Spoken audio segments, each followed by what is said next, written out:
Your Excellency, I want to thank you yet again because of your continued commitment to our business and economic agenda.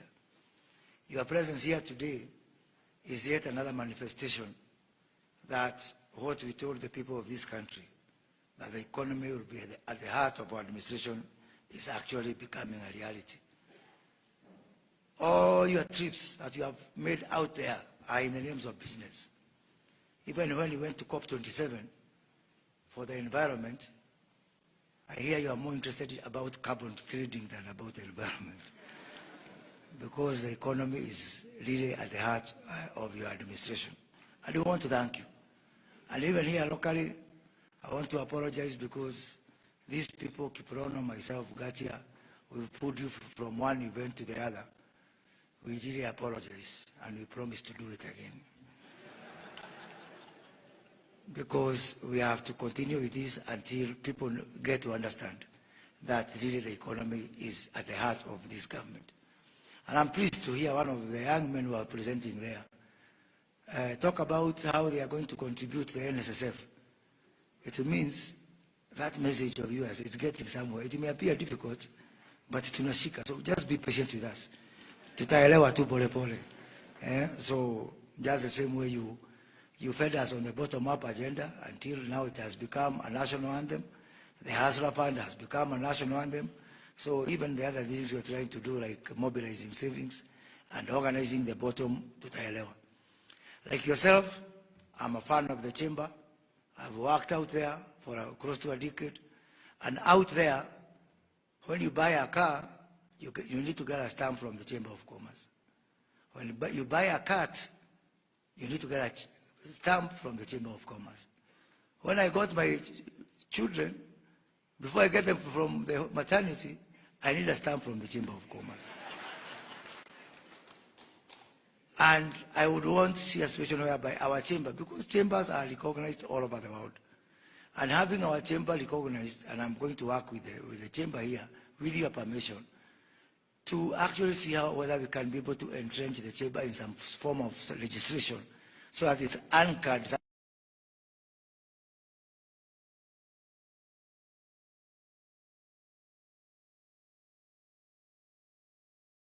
somewhere within the law.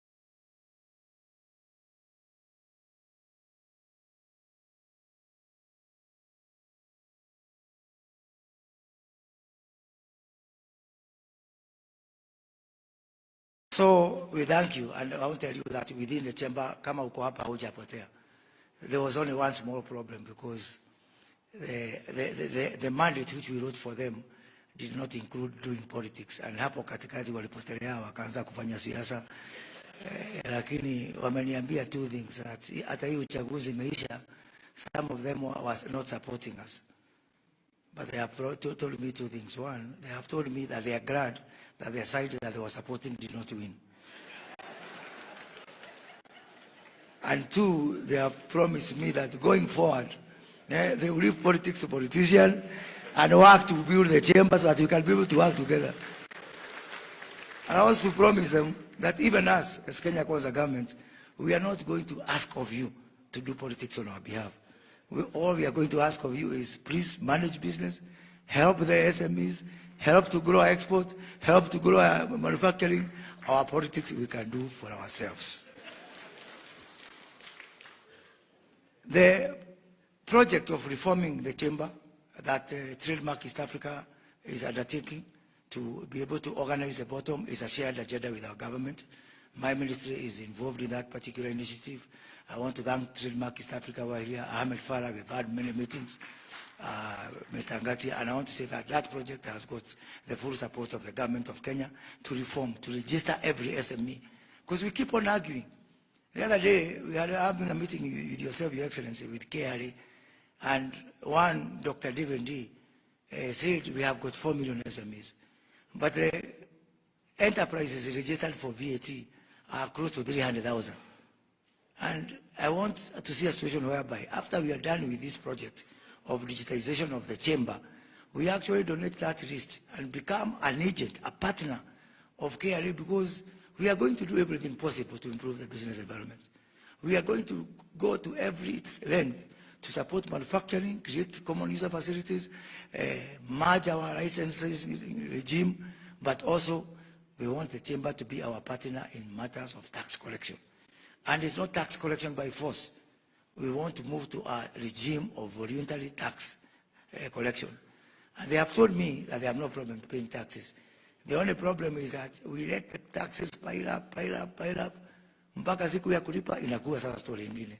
So under that program, we are also going to work on a situation whereby every day KRA will be going home with their money and leaving the businessman with his money. So hakuna mtu anakibiza mwingine. Yeah. So because when the tax is paid installment every day, what we are calling the tax at source, and do it on a voluntary basis, then we are going to meet each other and be friends. Your Excellency, we are successfully piloted that in the betting industry for the last 2 weeks. Every day, the company that is in that pilot scheme, every day they are going home happy because KRA has been collecting its taxes daily basis, real time, and they have been doing their business. And the betting industry is telling me that they are happy now because they are sure hakuna mtu atawakimbiza. So we want to extend that and work with these members of the chamber so that we can be able to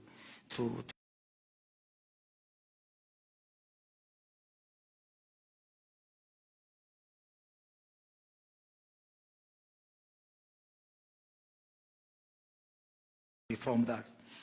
Export-led growth is another of our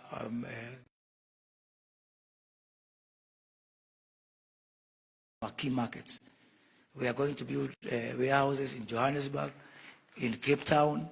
Just this morning, I had a wonderful meeting with our ambassador in DRC who is here. So we are building 3 warehouses, one in Kinshasa, one in Goma, and one in Lubumbashi. What that means, even if you don't know any customer in DRC, just come to our warehouses, place your goods there, using e-commerce and other techniques. We are going to sell on your behalf and just remit money to you. You don't need to know anyone. And we are in our first phase. We are going to also to Dubai and also to the UAE. Your Excellency, I have seen our friends from the stock market is here, and I don't want to lose that opportunity by saying, one, we want to have a new conversation. The old conversation based on borrowing, based on debt, based on budget deficit belong to the old Kenya. I have a new passport I'm giving these people, and Gatia was among the first people to receive it. What we are calling the new passport.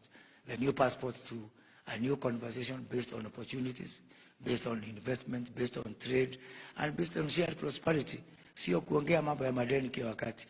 I'm not saying that debts are not good. I've seen bankers here and don't want to be blacklisted. But we are saying at the same time, let's have a new conversation. And I'm discussing with the chamber how they are going to join our common investment pool for the private sector, what we are calling Sanduku, for partnering on our affordable housing and other projects.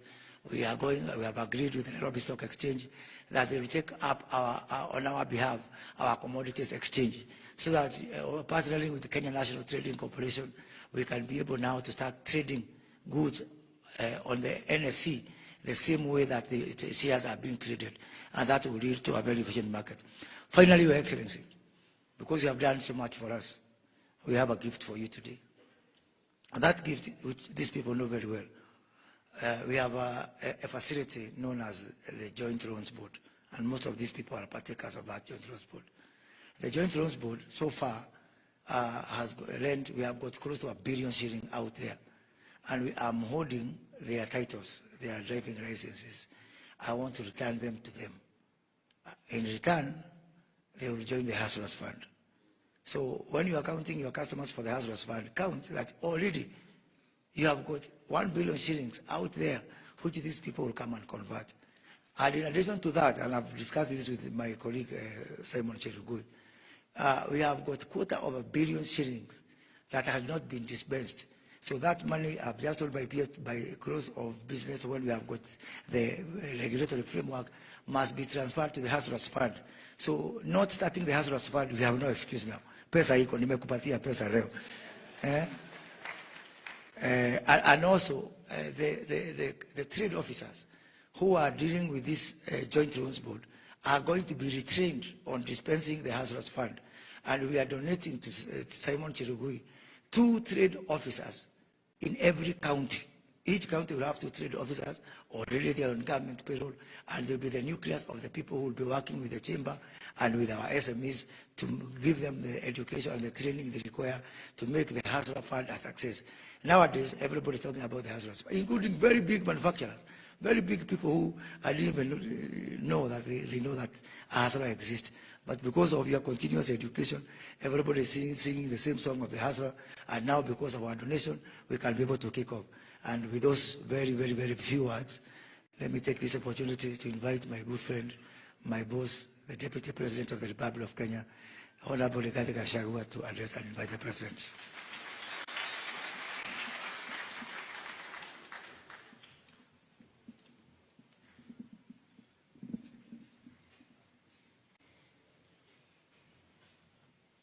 Thank you very much.